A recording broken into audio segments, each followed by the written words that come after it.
รรมชาติสร้างสรรค์มีพื้นดินป่าเขามีทะเลสีครามฝูงปลามีแสงแดดตะวันธรรมชาติสร้างสรรค์มีพื้นดินป่าเขามีทะเลสีครามฝูงปลามีแสงดวงตะวันมีเงาไม้พักพิงและพืชพันธุ์หลากสีมองไปบนฟ้าไกลนั่นไงฝูงนกกาหากิน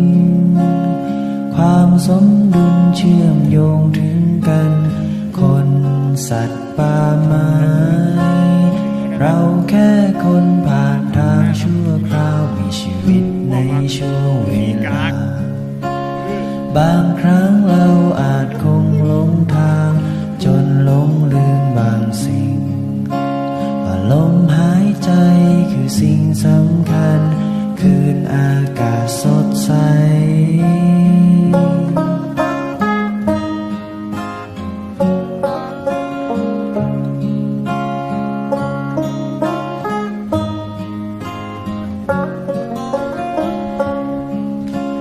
โลกทั้งใบ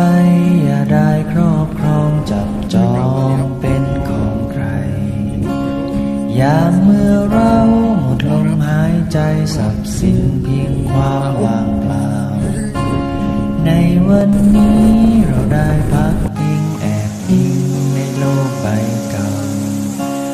คืนเงาไม้คืนความสมบูรณ์คืนทะเลสีครามหมู่แมกไม้เบ่งบานงอกงามให้โลกเป็นสีเขียวทานน้ำใจหลั่งรินทอดยาวสายน้ำเย็นไหลผ่านคนกับป่าสัตว์นานาพืชพันธุ์งอกงามผู้คนพึ่งพาอาศัยกันมาแต่ช้าแต่นานมารวมกันมาคืนสิ่งดีงามที่โลกให้มาเกินกว่าราคา